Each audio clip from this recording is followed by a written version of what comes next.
हैं आप सारे। आई होप आप अच्छे होंगे और अपना ध्यान रख रहे होंगे। तो जैसा कि आप सब देख रहे हैं कि ये जो मैं आपके सामने क्वेश्चन पेपर शेयर कर रहा हूँ, सबसे पहली चीज़, ये जो क्वेश्चन पेपर है ये मैंने एनटीए की साइट से डाउनलोड किया है, जो कि 2025 का क्वेश्चन पेपर है अकाउंटेंसी का। ठीक है, कोड नंबर 301 है। ठीक है, तो जो बच्चे अभी सीयूटी का एग्ज़ाम देंगे तो मैं आपको ये श्योरिटी दे रहा हूँ कि आपको कुछ प्रीवियस ईयर के क्वेश्चन पेपर करके जाने चाहिए, चाहे वो 2023 हो, 24 हो एंड 25 हो। ठीक है, अगर आप ये क्वेश्चन पेपर करके जाते हैं तो आपको ये एक तरीके से आइडिया लग जाएगा कि किस चैप्टर से कितना क्वेश्चन जो है पूछा जा रहा है, और दूसरी चीज़ ये भी हो जाएगी कि क्वेश्चन कितना लेंथी है। और सारी चीज़ें अगर मैं आपको पहले ही रिवील कर दूँ तो थोड़ा सा मज़ा नहीं आएगा, है ना। तो मैं चाह क्या रहा हूँ, एक बार मैं थोड़ा सा इसको थोड़ा बड़ा कर दूँ ताकि आप जो है, हाँ ये बड़ा हो गया आपके लिए, ज़्यादा बड़ा तो नहीं हो गया, हाँ ठीक है। इसको मैं ये लीजिए, अब ये थोड़ा सा बड़ा दिख रहा होगा आपको। तो मैं ये चीज़ एंड में रिवील करूँगा, ठीक है, कि आपने ये क्वेश्चन पेपर को पढ़ करके क्या एनालाइज किया। ठीक है ना, जब तक हम ये नहीं पता करेंगे, क्वेश्चन पेपर जब भी आपको मिलता है ना, तो हम क्या चीज़ देखते हैं, सबसे पहले यही देखते हैं कि क्वेश्चंस किस टाइप का आया हुआ है। ठीक है, और जैसा कि हम अकाउंटेंट हैं या अकाउंट्स के स्टूडेंट्स हैं, कुछ भी कह लो, तो हमें सबसे पहला हमारे दिमाग में यही आता है कि सर थ्योरी कितनी होगी और प्रैक्टिकल कितना होगा, या हम कह दो कि न्यूमेरिकल क्वेश्चन कितने होंगे। तो मैं आपको बता दूं, न्यूमेरिकल क्वेश्चन अभी जब हम करेंगे ना, तो न्यूमेरिकल क्वेश्चंस बहुत ज़्यादा हैं। तो एक चीज़ इससे समझ में आ रही है कि सर क्वेश्चन जो है इजी नहीं, लेंथी हो सकता है। तो जो आप एमसीक्यू के क्वेश्चंस प्रैक्टिस करोगे ना न्यूमेरिकल्स के, तो प्लीज़ थोड़ा फास्टली करना, ताकि जो है आसानी से आप एमसीक्यूज़ को सॉल्व कर सको। तो मैं तो आपसे यही सजेशन दूंगा कि आप जो भी पढ़ रहे हैं, TS Grewal is the best book, मैं हर बार बोलता हूँ। ठीक है, बस आपने थोड़ा उसे डीपली पढ़ना है। डीपली जब तक आप नहीं पढ़ोगे, आप कोई भी क्वेश्चंस को सही से नहीं लगा पाओगे। तो मैंने ये सारे क्वेश्चंस के ऑलरेडी सॉल्यूशन एज अ कर रखा है नोटबुक में, बट मैं आपको बस यहाँ पर इसके आंसर्स रिवील कर रहा हूँ, ताकि आप भी जब इस न्यूमेरिकल क्वेश्चंस को करोगे और आपका आंसर अगर एग्जैक्ट आता है, तो आपको पता होना चाहिए कि आपका आंसर क्या है। क्योंकि जब आप क्वेश्चन सॉल्व कर रहे हो और आपके पास आंसर ना हो तो प्रॉब्लम हो सकती है। दूसरा ये कि बहुत से जो साइट हैं वो आपको गलत क्वेश्चन पेपर प्रोवाइड करा रहे हैं, वो अपना सैम्पल पेपर प्रोवाइड करा रहे हैं, जो कि आपने इससे भी बचना है। तो ये मैंने एनटीए की साइट से डाउनलोड किया है, तो ऑब्वियसली ये जो क्वेश्चन पेपर है ये रियल क्वेश्चन पेपर है, तो इसकी मैं आपको गारंटी देता हूँ। ठीक है ना, तो इसीलिए आपने इन चीज़ों को सही से अपनी कॉपी में नोट डाउन कर लेना है। और हाँ, अगर आपको ये क्वेश्चन पेपर चाहिए तो आप कमेंट में ज़रूर लिख देना, मैं आपको जो है ये शेयर कर दूँगा। ठीक है, चलिए तो मिलते हैं आपसे अब क्वेश्चंस कंप्लीट करने के बाद ही, आदत हो गई है। तो चलिए क्वेश्चन नंबर 1 देख रहे हैं। यहाँ कह रहा है which of the following indicate limitation of financial analysis. ये फाइनेंशियल एनालिसिस यानी जो बच्चे जिनके पास थर्ड बुक है उसमें आप देख सकते हैं, उसमें मेंशन होगा कि फाइनेंशियल एनालिसिस की क्या लिमिटेशन है।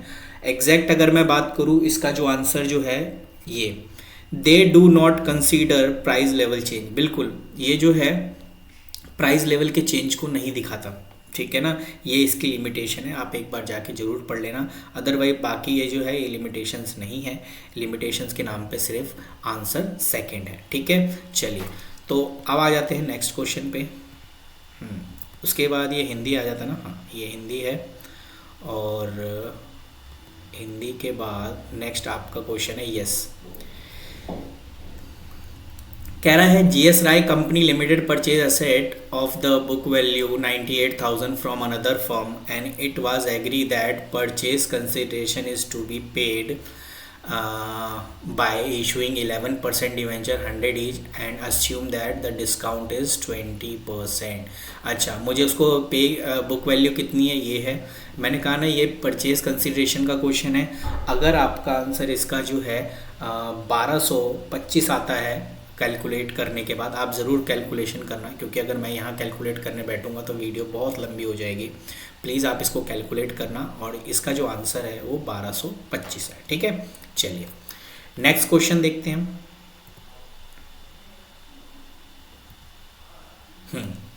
नेक्स्ट क्वेश्चन ये भी रेशियो से रिलेटेड है और न्यूमेरिकल्स है, तो साथ साथ मैं यहाँ पर काउंट भी कर ले रहा हूँ कि न्यूमेरिकल और थ्योरी कितना है। इधर मैं थ्योरी लिख दे रहा हूँ और इधर मैं न्यूमेरिकल लिख दे रहा हूँ। अभी तक मैंने 2 न्यूमेरिकल्स देख लिए, ठीक है, ये से मिला के। तो कह रहा है x limited has current ratio 3:1, quick ratio 2:1 if x is of current asset over quick asset, ठीक है, represented by inventory is 5000, calculate current asset and quick asset. तो पहली चीज़ आपने क्या करना है, इसका रेशियो को अपने इक्वेशन में सॉल्व करना है। Equation number 1 and equation number 2 करके आप सॉल्व करोगे और सॉल्व करके जो इसका आंसर निकलेगा वो निकलेगा आपका 15,000 और 10,000। ठीक है, तो इसको भी आपने ध्यान में रखना है। तो ये 1000 डिवेंचर हो गया और अभी जो मैंने आपसे इसके बारे में बात किया कि इसका जो आंसर है वो है 15,000 और 10,000। देखो मैंने कैलकुलेशन कर रखा है और यकीन मानो अगर आप इसको करोगे टाइम से नहीं कर पाओगे तो प्रॉब्लम हो सकती है। तो आपने इसको ज़रूर अपनी कॉपी में रेशियोज़ नोट करने हैं और रेशियो से क्वेश्चंस आते ही आते हैं। ठीक है, चलिए नेक्स्ट क्वेश्चन बढ़ते हैं हम। हालांकि अभी देखिए मैंने इतनी बात की और सिर्फ आपको मैंने 3 ही क्वेश्चन बता पाया, ठीक है ना। तो एक बार दोबारा से क्वेश्चंस देख लेते हैं कहाँ से शुरू है। यस, ये क्वेश्चन नंबर 1 हो गया, मैं लिख देता हूँ साथ साथ, ये क्वेश्चन नंबर 1 है, ठीक है। और नेक्स्ट को जो क्वेश्चन हमने किया था ये जीएस वाला, ये क्वेश्चन नंबर 2 है। और अभी जो हमने एक और क्वेश्चन किया ये आपका कहाँ ज़्यादा ऊपर चला गया क्या। यस, ये क्वेश्चन नंबर जो है आपका 3 है, जिसका आंसर जो है फर्स्ट है। नेक्स्ट क्वेश्चन जो हैगा आपका वो 4 होगा, जो कि ये रहा आपके सामने।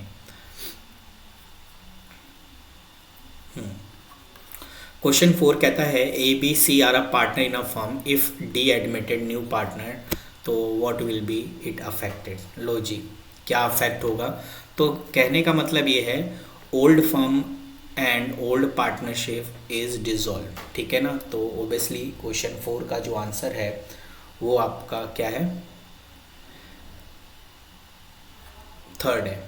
Old firm and old partnership dissolve सवाल ही नहीं पैदा होता, ये डिसोल्यूशन के केसेस में ही होता है। जब भी कोई नया पार्टनर कंपनी में एंटर होता है तो पुराना पार्टनरशिप ख़त्म होता है, पार्टनरशिप ख़त्म होता है और उसकी जगह नया पार्टनरशिप क्या हो जाता है, रिकॉन्स्टिट्यूट। और मैं आपको बता दूं ये क्वेश्चन रिपीटेड हुआ है, तो आपने इस क्वेश्चन को ध्यान से करके जाना है, ठीक है। तो क्वेश्चन नंबर 4 का जो आंसर है वो क्या है, 3rd, old partnership is reconstitute. ठीक है, चलिए नेक्स्ट बढ़ते हैं क्वेश्चन नंबर 5 की तरफ। और क्वेश्चन 5 कहता है, क्वेश्चन 5 कह रहा है the director of Priya and polymer limited resolve that 200 equity share of 100 each be forfeited for non payment of the second and final call 30 per share. ये शेयर का क्वेश्चन है, शेयर री इशूड एंड इशूड वाला आपने किया होगा और ज़्यादा टाइम नहीं हुआ है, बोर्ड के एग्ज़ाम दिए तो ऑब्वियसली आपको ये आता भी होगा। तो कह रहा है कि इसमें 200 शेयर जो है 100 ईच से फॉरफिट किए गए। क्यों किए गए, क्योंकि इसने सेकंड और फाइनल कॉल 30 से नहीं दिया है, उसमें से उसने 150 शेयर क्या कर दिए, री इशू कर दिए। कितने पे, 60 पे। और अब आपसे पूछा है कि कैपिटल रिजर्व में कितना अमाउंट जाएगा। यस, यानी कि आपको पहले शेयर फॉरफिटेड का अमाउंट निकालना है, यानी क्रेडिट फॉरफिटेड में से डेबिट फॉरफिटेड माइनस करना है। तो ये जो डेबिट फॉरफिटेड होता है ये री इशू करते टाइम होता है और क्रेडिट वाला जो फॉरफिटेड होता है वो फॉरफिट के टाइम होता है। तो आपने शॉर्ट में जो है इसका आंसर निकालना है और इसका जो आंसर जो है 5th का वो है सेकंड, यानी 4500 अगर आपका आंसर आता है तो आप सही हो और आपने आंसर सही किया है, ठीक है। तो 45 का आंसर क्या है, सेकंड है, ठीक है। चलिए मैंने इसका ऑलरेडी सॉल्यूशन मैंने पहले ही आपसे कहा है कि ये ऑलरेडी मैंने कर रखा है, तो बस मुझे आपको फटाफट आंसर बताना है ताकि वीडियो ज़्यादा लेंथी भी ना हो और आपको जो है परेशानी भी ना हो, और आप भी जो है फटाफट सारे क्वेश्चंस के आंसर जो है अपनी कॉपी में नोट कर लीजिए, ताकि जब आप खुद इसे सॉल्व करेंगे, और याद रखना है आप टाइमर लगा के सॉल्व ज़रूर करें ताकि 1 मिनट के अंदर अंदर आपको ये क्वेश्चन सॉल्व हो जाए। ठीक है, चलिए नेक्स्ट क्वेश्चन बढ़ते हैं। तो क्वेश्चन नंबर 6 है, और ये क्वेश्चन नंबर 6 क्या कह रहा है एक बार इसको भी देख लेते हैं। क्वेश्चन नंबर 6 कह रहा है business has earn average profit of ₹1 lakh during the last few year and the normal rate of return is 25%। लो जी, एवरेज प्रॉफिट का क्वेश्चन है, यानी ट्रीटमेंट ऑफ गुडविल वाला क्वेश्चन आ गया यहाँ पर, जिसमें आपने तीनों मेथड सीखे होंगे। सुपर प्रॉफिट जो है ये रहा, कैपिटलाइजेशन ऑफ एवरेज प्रॉफिट, इससे आपने करना है। आप क्वेश्चन सॉल्व करिए, मैं आपको आंसर बता रहा हूँ कि इसका आंसर अगर आपका 80,000 आ जाता है, इसका मतलब आपने क्वेश्चन सही किया है। ठीक है, चलिए। और जैसा कि मैं काउंट भी कर रहा था ना कि ये भी आपका न्यूमेरिकल है, तो ये न्यूमेरिकल हो गया, उससे ऊपर भी न्यूमेरिकल था तो वो भी न्यूमेरिकल ही हो गया। ठीक है, उसके बाद नेक्स्ट क्वेश्चन भी आपका न्यूमेरिकल ही है कि क्वेश्चन नंबर कौन सा हो गया, ये 6 हो गया, तो ये आपका 7 हो गया। मैं क्वेश्चन काउंट भी कर रहा हूँ क्योंकि यहाँ पे मेंशन नहीं हुआ है ना, तो इसीलिए मैं क्वेश्चन काउंट भी करवा रहा हूँ। राना, साना और कामना आर पार्टनर शेयरिंग प्रॉफिट, और यहाँ पे राना रिटायर हो रही है, और आपसे कहीं ना कहीं रेशियो पूछा होगा, गेनिंग रेशियो पूछा है, तो गेनिंग रेशियो आपने बताना है इसमें कि गेनिंग रेशियो क्या है। अगर आपका गेनिंग रेशियो 21:11 आ रहा है तो इसका मतलब आपका सही है। ठीक है, चलिए। तो कभी कभी पता है क्या है, ये भी गड़बड़ हो जाती है, आपका 11:21 आया था, आपने रेशियो सही निकाला, रेशियो निकला था 20:11, बिल्कुल सही निकला था, लेकिन कभी कभी जो पार्टनर है आगे पीछे हो जाता है, जिसकी वजह से ऑप्शन में दूसरा भी होता है। तो प्लीज़ आपने जो है चीज़ों को अच्छे से करना है कि पहले कौन सा पार्टनर था, फिर दूसरा पार्टनर कौन सा और तीसरा पार्टनर कौन था, क्योंकि रेशियोज़ भी उसी के अकॉर्डिंग गिवन होते हैं। और इस छोटी छोटी गलती को जो है, क्योंकि क्या होता है ना कि आपके सामने स्क्रीन है, अब स्क्रीन पे क्वेश्चन चल रहे होते हैं और स्क्रीन पे आपको नज़र गड़ा के रखना पड़ता है। अब आपके सामने ही देखिए ये क्वेश्चन कितना छोटा सा दिखाई दे रहा है, तो कभी कभी गड़बड़ हो जाती है, तो इसलिए थोड़ा सा ध्यान में रखना है। बाकी आपके पास वाइट शीट होगी जिस पे आप न्यूमेरिकल सॉल्व करेंगे, ठीक है ना, और फिर उसके बाद न्यूमेरिकल करके जो आपका आंसर आएगा देन आपने आंसर यहाँ पे मैच करना है। ठीक है, तो चलिए क्वेश्चन नंबर 7 जो था इसका आंसर क्या है, फर्स्ट है। ठीक है, फर्स्ट।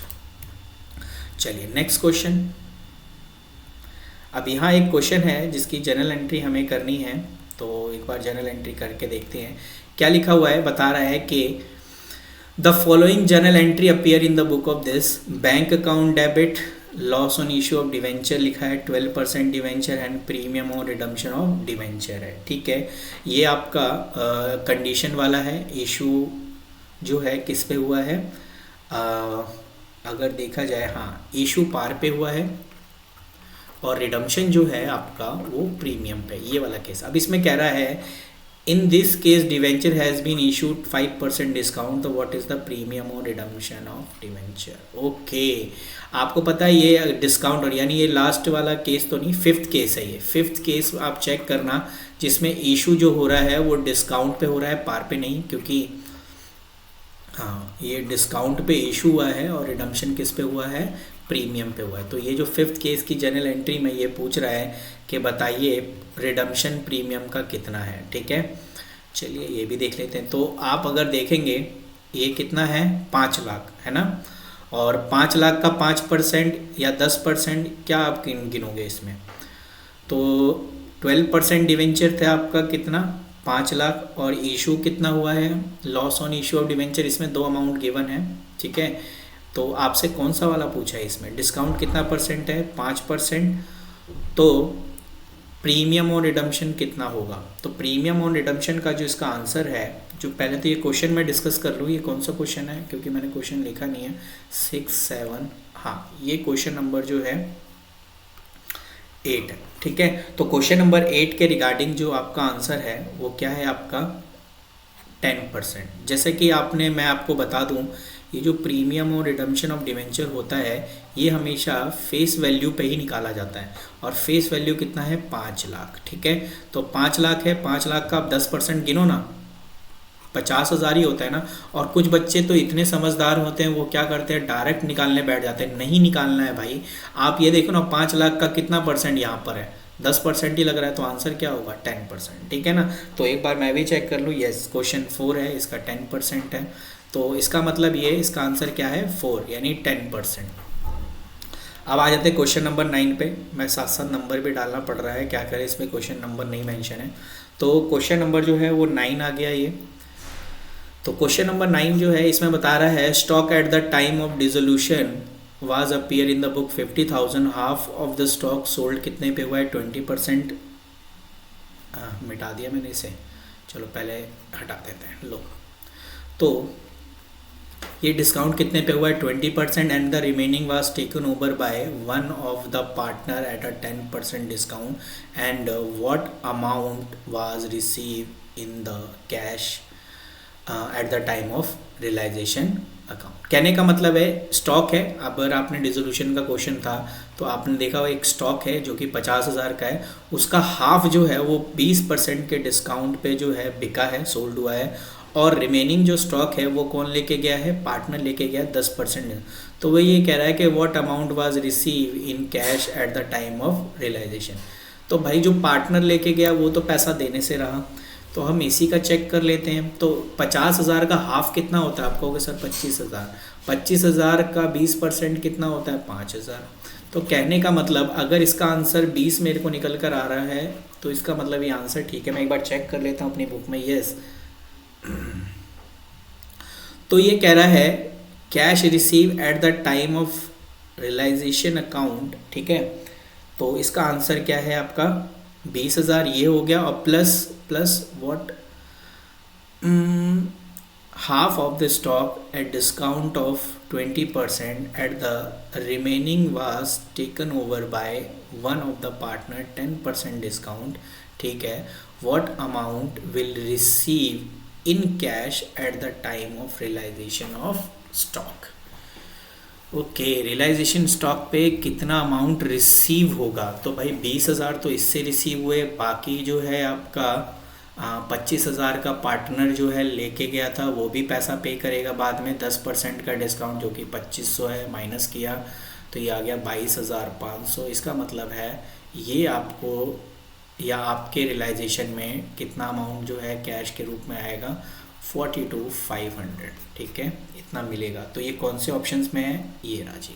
हालांकि मेरे दिमाग में आ रहा था कि ऑप्शन इसका जो है 20 होगा, क्योंकि कैश रिसीव वर्ड लिखा, ठीक है, what amount was receive in cash at the time of realisation of stock. लेकिन जैसा कि यहाँ पे जो पार्टनर भी लेके गया है वो भी तो कैश देगा ही देगा बाद में, तो इसीलिए वो ये पूछ रहा है रियलाइजेशन के टाइम जो है स्टॉक में कितना पैसा आएगा। तो सीधी सी बात है 20,000 जो एक्चुअल में बिका और जो पार्टनर लेके गया 22,500, तो टोटल हो गया 42,000। और 42,500 कौन से ऑप्शंस में दिख रहा है आपको, सेकंड में दिख रहा है, ठीक है। चलिए नेक्स्ट बढ़ते हैं। अब देखो मैं ज़्यादा न्यूमेरिकल सॉल्व नहीं करूँगा यार, तो इसीलिए फटाफट मैं आपको आंसर ही बता देता हूँ।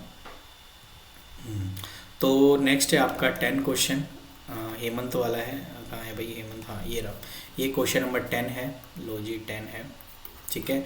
और कहानी अगर 10 का क्वेश्चन अगर आप पढ़ोगे तो इसका जो आंसर जो है निकाला है वो है सेकंड। और मैं आपको बता दूँ ये क्वेश्चन रिपीट हुआ है बार बार, तो इसीलिए जो है आपको मैं ये चीज़। और जैसा कि मैंने कहा कि मैंने ऑलरेडी इसका एनालाइज कर रखा है, मैं वीडियो लंबा नहीं बनाना चाहता, आधे घंटे में मेरे को भी नहीं लगता आधा घंटा ये लगेगा, उससे ज़्यादा ही लगेगा अगर मैं ऐसे आंसर भी बताता रहा तो प्लीज़ पहले आप आंसर सारे कॉपी में नोट कर लीजिए, उसके बाद आप खुद से सॉल्व कीजिए, आपका आंसर जरूर आएगा। और चलो मैं ये भी श्योरिटी दे रहा हूँ अगर नहीं आता है तो कमेंट कर देना, मैं बता दूंगा, ठीक है। चलिए क्वेश्चन 11 पढ़ते हैं, ठीक है ना। तो हेमंत का काम हो गया, नेक्स्ट है आपका ये रहा क्वेश्चन 11। चलिए तो क्वेश्चन 11 ये है, क्वेश्चन 11 का आंसर क्या है जी, क्वेश्चन 11 का आंसर है फर्स्ट, यानी वर्टिकल एनालिसिस होता है कॉमन साइज स्टेटमेंट में, ठीक है। चलिए नेक्स्ट क्वेश्चन।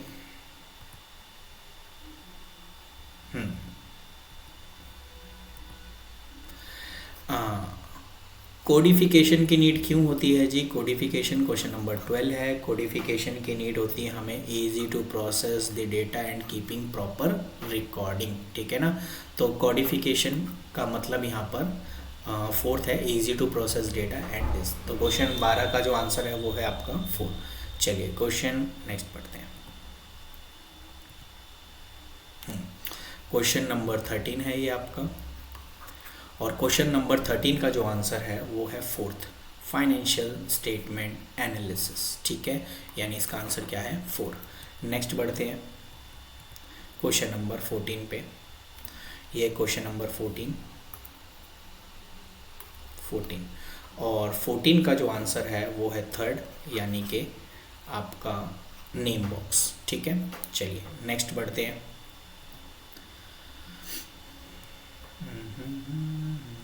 हाँ, from the following detail calculate net profit before tax. Again ratio का क्वेश्चन है और सारी डिटेल्स आपको गिवन है और मुझे 101% पता है आपका इसका आंसर जो है निकाल लोगे।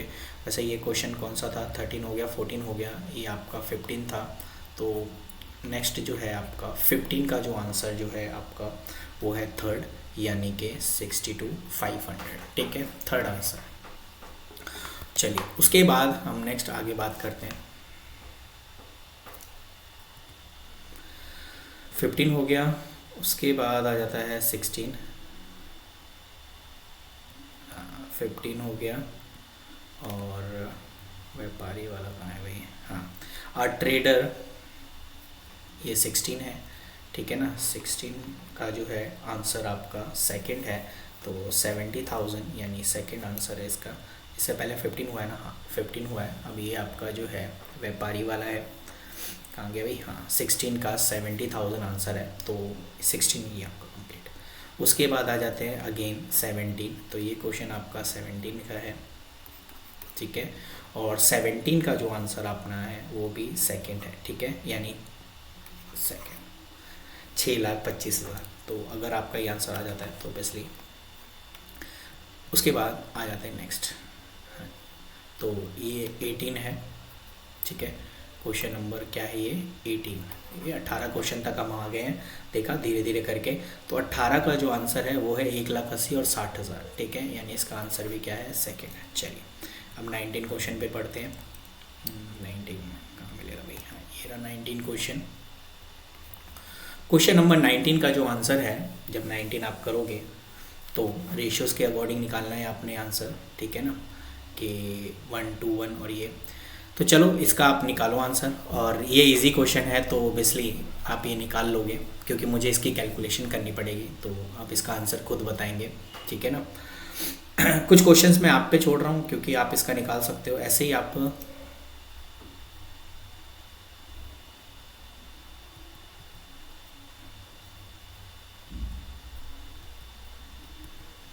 उसके बाद आ जाते हैं हम, कितने हो गए जी, 19 हो गए, अब 20 पे आए क्या, हाँ अब 20 पे आते हैं जी। ये है आपका 20 क्वेश्चन, तो मैं लिख देता हूँ पहले 20 ऊपर गया। ये आपका क्वेश्चन नंबर 20 है अकॉर्डिंग टू सेक्शन दिस। तो इसका जो आंसर है 20 का वो 4 है। ठीक है, 4 आंसर इसका 20 का। नेक्स्ट है आपका 25, यानी ये क्वेश्चन जो है आपका 25 है, और इस 25 का जो आंसर आपने देना है वो 20, सॉरी मैं भी क्या कर रहा हूँ, ये कौन सा था 90, 20 और ये आपका 21 हो गया, सॉरी। तो ये आपका 21 है, और 21 का जो आंसर है वो है थर्ड, ये। ठीक है, नेक्स्ट आ जाते हैं।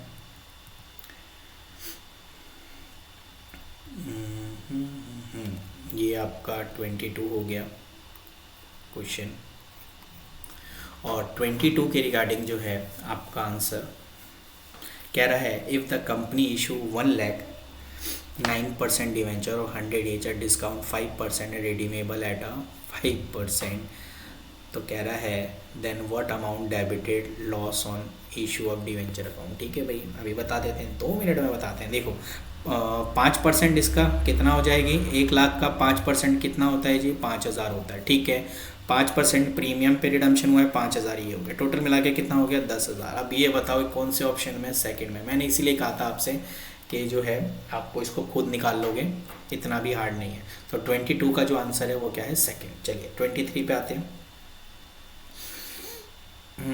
23 कहाँ है भाई, बड़ा जल्दी भाग जाता है ये। 22 एंड 23, तो ये है आपका क्वेश्चन नंबर 23। हिंदी में आ जाता है यार, इंग्लिश भी आ जाएगा।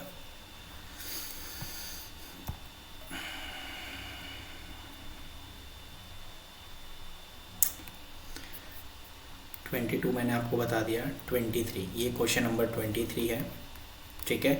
तो कह रहा है यहाँ पर भी इशू ऑफ डिवेंचर हो गया, debenture application allotment account debit, loss on issue of debenture account debit पूछा, क्या है भाई इसमें परसेंटेज पूछा है, ठीक है।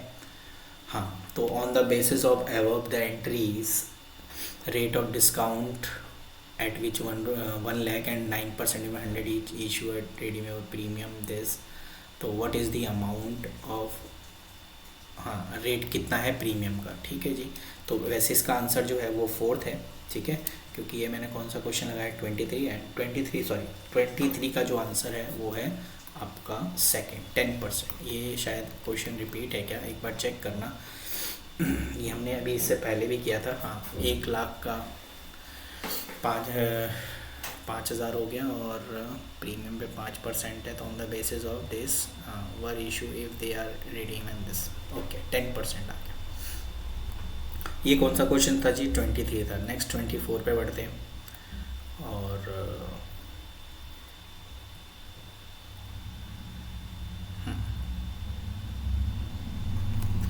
ये क्वेश्चन नंबर 24 है और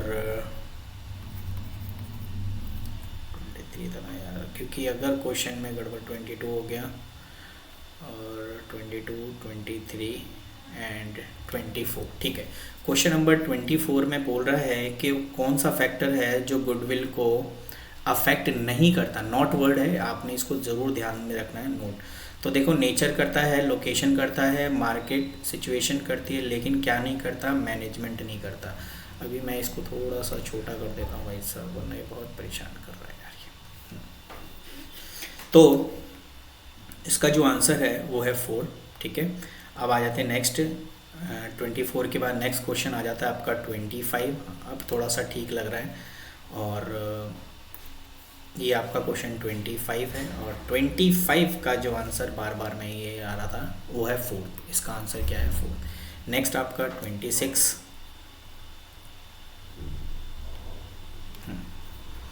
25 ऊपर हो गया, यस हो गया, चलिए ठीक है। 26 है और 26 में कहता है, ये 26 है कि the sum due to retiring partner include, क्या क्या चीज़ें इंक्लूड होती है, 26 का है। और इसका आंसर जो आंसर है वो 3rd है, यानी कि 3rd इसका आंसर है 26 का। अब आ जाते हैं नेक्स्ट 27 पे। ये 27 आ गया आपका और कह रहा है various accounting aspect involve death of the partner following, क्या क्या चीज़ें होती हैं तो डेथ के टाइम पे। तो 27 का आंसर जो है वो 3rd है, ठीक है ना, यानी कि 3rd इसका आंसर है। अब आ जाते हैं 28 पे।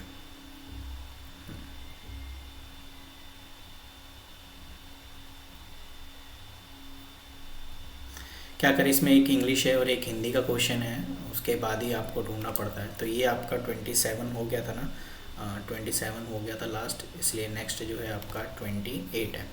तो ये 28 है और 28 का जो आंसर है वो है 2nd, तो ये 2nd है। क्योंकि आप भी कहीं ना कहीं आपके पास क्वेश्चन पेपर होगा लेकिन उसका सॉल्यूशन नहीं होगा, तो इसलिए आप भी ये वीडियो इसीलिए देख रहे हैं ताकि आपको जो इसका आंसर मिले और जब आप सॉल्व करो और मैच करें तो मज़ा आए, है ना। तो इसीलिए मैं भी इसको फटाफट इसी तरीके से बता रहा हूँ। क्वेश्चन 29 नेक्स्ट जो है आपका 29 है। तो ये क्वेश्चन 29 हो गया और 29 का जो आंसर है वो है 3rd, यानी कि 3rd। नेक्स्ट आपका, क्योंकि 28 हो गया 29 हो गया, अब नेक्स्ट आ जाते हैं आपका सिक्योरिटी प्रीमियम से रिलेटेड है, यस ये है 30 क्वेश्चन नंबर, ठीक है। और जो 30 का आंसर है वो है आपका वो 3rd, ठीक है, इसका भी थर्ड है। तो और ये मैं आपको बता दूँ, ये इम्पॉर्टेंट है, बहुत बार क्वेश्चन आया हुआ है, तो इसको आपने मार्क कर लेना है। तो नेक्स्ट आप जाते हैं 31 पे, मैचिंग है। तो ये क्वेश्चन नंबर 31 हुआ आपका, और 31 का जो आंसर है वो है 4। और याद रखना ये भी रिपीटेड क्वेश्चन है, तो इसीलिए जो है इसको करके जाना ही जाना है।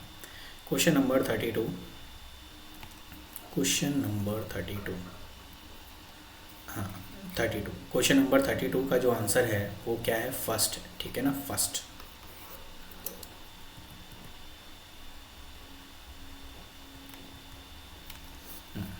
नेक्स्ट इज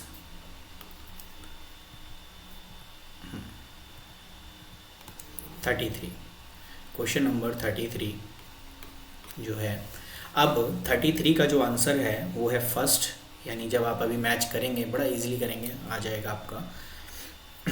तो 33 का जो आंसर है वो है फर्स्ट, ठीक है। चल 34 देखते हैं, ये है आपका 34, और जल्दी जल्दी हम बढ़ रहे हैं। अब देखो 34 पर आ गए हैं। अगर मैं सिर्फ आपको आंसर बताता रहूँ तो इसका आंसर जो है सेकंड, यानी कि सेकंड इसका आंसर है। उसके बाद 35 पे आते हैं, ये आपका 35 है, और यहाँ पे भी आपको मैच करना है फर्स्ट वाले से सेकंड से। तो 35 का जो आंसर है वो है 4, और याद रखना है ये क्वेश्चन रिपीटेड है, तो इसीलिए इसको अच्छे से करके जाना है, ठीक है। चलिए नेक्स्ट टर्म आ जाते हैं, 35 हो गया, 36 पे आते हैं। ये क्वेश्चन 36 है, ठीक है, और 36 का जो आंसर है वो है फर्स्ट, यानी कि दिस। नेक्स्ट 37 पे आते हैं, ये 37, और 37 का जो आंसर है वो है फर्स्ट, और याद रखना ये भी एक इम्पॉर्टेंट क्वेश्चन है, ठीक है ना, इसलिए इसे अच्छे से करके जाना है। नेक्स्ट आते हैं 38 पे, तो ये आपका 38 क्वेश्चन हो गया, और 38 का जो आंसर है वो है सेकंड, दिस, ठीक है। तो इसका आंसर क्या हो गया आपका, सेकंड। 38 हो गया। उसके बाद आ जाते हैं 39, ये आपका 39, और 39 का आंसर जो है वो है 4, ठीक है, 4। और नेक्स्ट फिर 40, तो ये है आपका 40 क्वेश्चन, और 40 का जो आंसर है वो है सेकेंड। नेक्स्ट 41,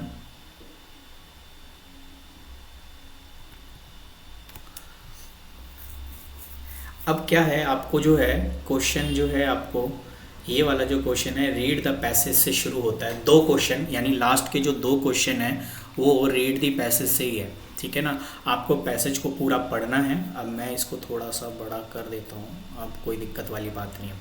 हाँ, अब मैं जो है पैसेज को एज अ,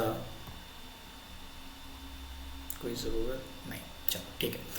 तो अब ये जो मैं पैसेज को रीड करना है हमें, और रीड करके ही जो है आपको इसका आंसर देना है। कहाँ से है भाई, ठीक है। तो हमें पहले पैसेज को अच्छे तरीके से रीड करना है। ये है पैसेज कि VNT आर पार्टनर है, 5:3 रेशियो है। पूरा जैसे अभी शायद अगर आपने किया भी होगा इसे अपने MCQs के रिगार्डिंग, कहीं ना कहीं किसी ना किसी सैम्पल पेपर